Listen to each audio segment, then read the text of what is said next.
안녕하세요. 오늘은 3차시 이상기체 상태 방정식에 대해서 공부해 보도록 하겠습니다. 자, 이상기체 상태 방정식이 뭐냐 하면은 우리가 그전 시간에 배웠던 보일의 법칙, 샤를의 법칙, 아보가드로의 법칙을 하나로 합쳐 놓은 거라고 생각하시면 돼요. 그게 바로 이상기체 상태 방정식입니다. 그러면 이상기체 상태 방정식이 어떻게 유도되는지 간단하게 얘기를 해볼게요. 자, 일단은 기체의 부피는 기체의 몰수하고 무슨 관계였죠? 그렇죠. 비례 관계였어요. 다음, 기체의 부피는 절대 온도하고 무슨 관계였을까요? 예, 마찬가지. 비례 관계입니다. 그리고 기체의 부피는 압력과 반비례하는 관계죠.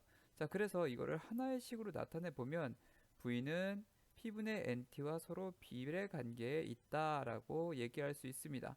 자, 이거를 우리가 조금 정리해 보면 PV는 N 곱하기 상수 곱하기 T로 표시할 수 있는데 이 비례 표시가 이퀄 즉 같다라는 표시가 되려면 반드시 여기에 상수를 곱해줘야 돼요. 자, 이 상수가 바로 뭐냐면 기체 상수 R이라는 것으로 표현이 되고 있습니다. 자, 그래서 기체 상수를 우리가 R로 쓰게 되면 PV는 nRT라고 하는 공식이 만들어지는데 이 공식 자체가 바로 뭐냐면은 이상기체 상태 방정식이에요. 자, 그러면 기체상수 R 값은 도대체 어떻게 구할 것이냐? 자, 기체상수 R 값은 우리가 식을 바꿔보면 되죠. 어떻게 하면 됩니까? 이상기체 상태 방정식을 R을 좌변에 놓고 모조리 정리해보면 R은 NT분의 PV라는 식이 만들어져요. 여기에다가 그대로 숫자 대입하면 여기에 있는 기체상수가 나오게 됩니다. 그래서 우리가 표준상태라고 부르는 0도씨, 1기압, 22.4리터 얘를 이제 집어넣으면 되는 거죠. 당연히 1몰이에요. 그래서 P는 1기압, 그 다음에 V는 22.4리터, 그 다음에 몰수는 1몰, 그 다음에 온도는 273K. 여기서 주의해야 할 것은 273K라고 하는 절대 온도를 사용했다는 거예요. 섭씨 온도 아니에요. 자, 우리가 이상기체 상태 방정식을 다룰 때 절대 온도 T를 가지고 즉 절대 온도를 가지고 다룹니다. 당연히 섭씨 온도로 문제가 나오면 뭘로 바꿔줘야 돼요? 그렇죠. 켈빈 온도로 바꿔줘야 돼요. 자, 그래서 이 식 정리해서 숫자 계산해 보면 0.082 atm 곱하기 L 곱하기 몰 퍼 K라는 것이 나오는데 자, 여기서 우리는 보통 숫자만 씁니다. 숫자만. 자, 그래서 우리가 0.08이라는 숫자를 쓰려면 나중에 계산할 때 시험 볼 때라든가 계산할 때 0.08이라는 숫자를 쓰려면 반드시 단위가 다 모여야 돼요. 기압, 몰, 리터, 켈빈 온도. 자, 이 단위로 쓰여졌을 때만 우리가 기체 상수 R을 0.082로 쓸 수 있습니다. 만약에 이 기압이 파스칼로 제시됐다. 그러면은 어떻게 해야 될까요? 그렇죠. 파스칼을 기압 단위, ATM 단위로 바꿔줘야 합니다. 그러니까 여러분들이 나중에 문제를 풀 때 주어진 단위가 무언지를 정말 잘 확인을 하셔야 돼요. 잘 확인을 하고 나서 이 단위를 다 맞춰 놨을 때 우리가 비로소 기체 상수를 0.082로 쓸 수가 있다라는 겁니다. 자, 이상기체 상태 방정식을 이용했을 때 우리가 또 아주 중요하게 구할 수 있는 게 바로 뭐냐면 미지의 기체의 분자량을 구할 수가 있어요. 자, 이건 무슨 얘기냐? 자, 우리가 이상기체 상태 방정식을 살펴보면 PV는 nRT라고 되어 있는데 이 n이 바로 뭐예요? 그렇죠, 몰수죠. 여러분들 화학원에서 몰수는 어떻게 구한다고 배웠습니까? 그렇죠. 분자량반의 질량으로 구한다고 배웠어요.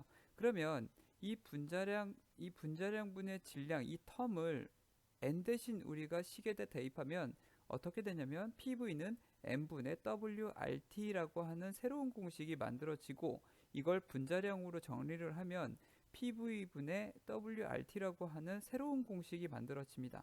그러니까 결국 무슨 얘기냐 하면 우리가 기체의 질량을 알고 온도를 알고 압력과 부피를 알면 우리가 뭘 구할 수 있다?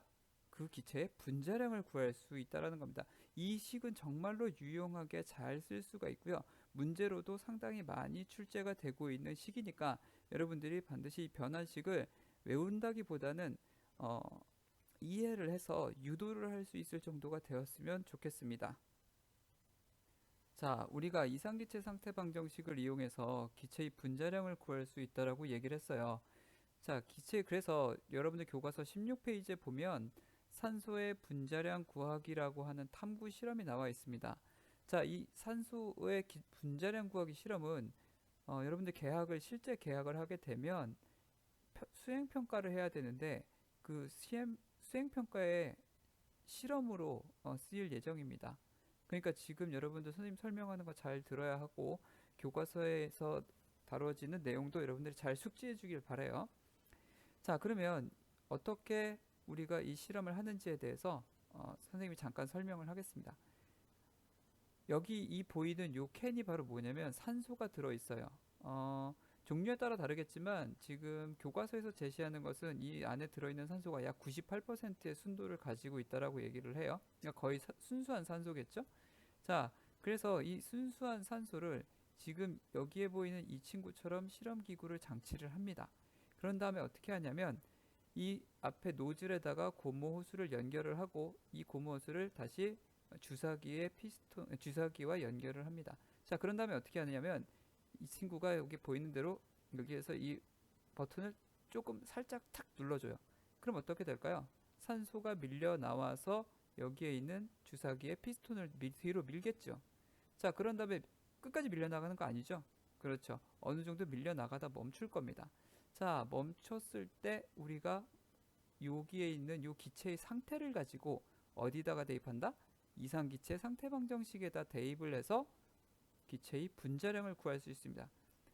우리가 이상기체 상태 방정식에서 기체의 분자량을 구하기 위해서 필요한 게 뭐였죠?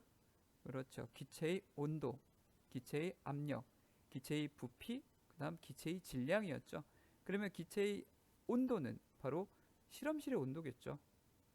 다음 두 번째, 기체의 부피는 여기에 밀려나간 눈금 읽어주면 되고요. 그 다음 기체의 압력은 지금 현재 대기압과 같을 겁니다. 왜냐하면 이 피스톤 내부에 있는 산소의 압력과 이 바깥에 있는 대기압이 같기 때문에 이 피스톤이 멈춰져 있는 거겠죠. 그러면 산소의 질량은 어떻게 구해야 될까요? 그렇죠. 산소의 질량은 어떻게 구하느냐? 요 피스톤, 이 주사기 빈 아무것도 들어있지 않은 공기가 아무것도 주입되지 않은 이 빈 주사기의 질량을 재고 그 다음에 이 기체를 주입했을 때의 질량을 잰 다음에 빼면은 이 안에 들어있는 기체의 순수한 질량이 나오겠죠. 뭐 마찬가지로 워낙 이 기체가 양이 작기 때문에 대단히 정밀한 전자저울을 써줘야 한다는 얘기입니다. 자, 이렇게 우리가 간단한 실험을 통해서 기체의 분자량을 결정할 수가 있습니다. 자, 우리는 지금까지 어떤 용기에 하나의 기체가 들어있을 때만 가지고 계속 얘기를 했어요. 자, 그런데 그런 경우도 물론 있겠지만 이제 어떤 경우가 있냐면 어떤 용기 안에 여러 가지 기체가 같이 들어있어. 자, 그 같이 들어있는 기체가 그런데 반응을 하지 않아요. 화학 반응을 일으켜서 뭔가 또 다른 기체가 만들어지는 것이 아니라 그 기체가 반응을 하지 않아요. 그런데 혼합돼 있어. 그랬을 때 그 혼합 기체의 압력을 우리가 어떻게 표현할 것이냐라는 걸 가지고 지금부터 얘기하고자 합니다. 내용이 좀 어려우니까 잘 들으셔야 돼요. 자, 그래서 혼합 기체의 압력이라는 것을 가지고 얘기를 할 텐데, 자, 먼저 여기 있는 좌측 그림부터 보세요. 자, 이거 시험에도 자주 출제가 되는 그림이니까 지금 잘 봐주세요. 자, 지금 이 플라스크 안에, 양쪽 이 플라스크 안에 지금 기체들이 모여 있고요. 여기에 지금 다 콕으로 잠겨져 있는 상태입니다. 물론 여기에 이 콕에 있는 이 공간의 부피는 모두 무시가 돼요. 자, 그래서 지금 여기 보게 되면 좌측에 빨간색은 산소 기체가 들어 있는데 요 동그란 구의 부피가 1리터라고 합니다. 그리고 산소는 3기압이 들어 있다고 해요. 자, 그다음 오른쪽 이 큰 구의 부피는 2리터인데 질소 기체가 6기압이 들어있다고 얘기를 해요. 자, 그러면 일단은 지금 여기에 있는 이 상태가 이미 정의가 됐죠. 자, 이 상태에서 어떻게 하느냐? 이 가운데 콕을 열어버리는 거야. 그러면 어떻게 될까요? 그렇죠. 기체가 섞입니다.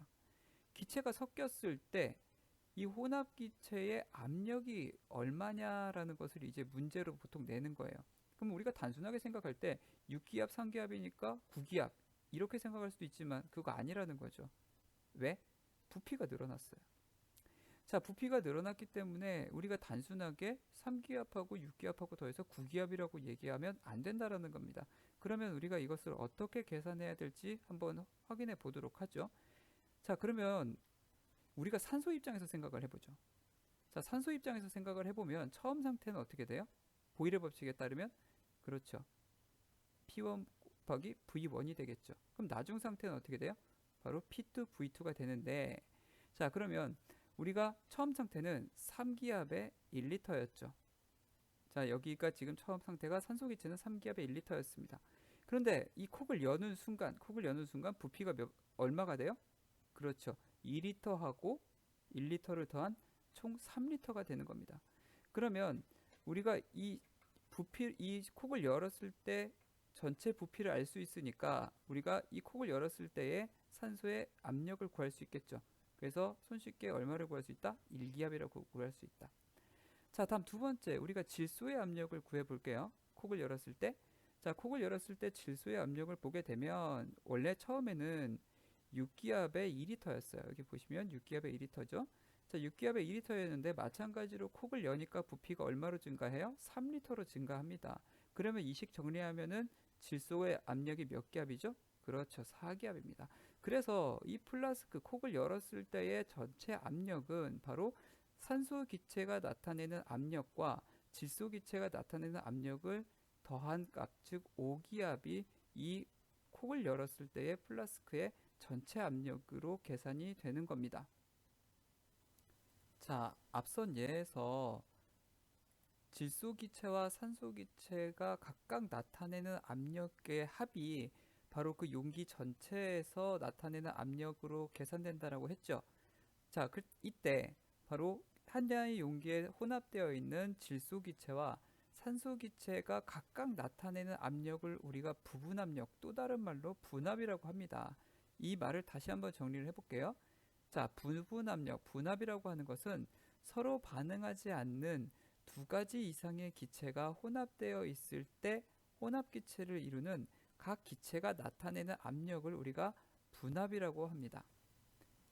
교과서 19페이지에 보면 부분 압력과 관련돼서 몰분율이라는 개념이 나와요. 이 몰분율이라는 것은 뭐냐면 혼합물에서 각 물질의 양을 전체 양으로 나눈 값을 우리가 몰분율이라고 합니다. 그래서 예를 들어서 기체 A의 몰분율 XA는 어떻게 우리가 정의되냐면 전체 기체의 양에서 A 기체의 양을 나눈 값이 되는 겁니다.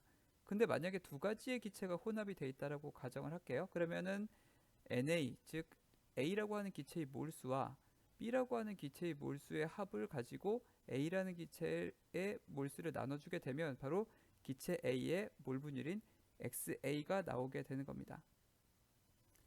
자, 기체의 압력 얘기를 하다가 갑자기 몰분율 얘기는 왜 하느냐? 자, 몰분율을 가지고 바로 기체의 부분 압력을 쉽게 구할 수가 있기 때문에 이 몰분율 얘기를 하는 겁니다. 자, 우리가 혼합 기체의 부분 압력을 구하려면 아까 우리가 콕을 열었을 때 계산하는 방식대로 계산을 하게 되면 복잡해요. 과정도 많고 복잡하니까 우리가 만약에 혼합 기체의 전체 압력을 안다라고 가정을 한다면 우리가 그 기체의 몰분율만 하면 그 기체가 나타내는 부분 압력을 쉽게 계산을 할 수 있습니다.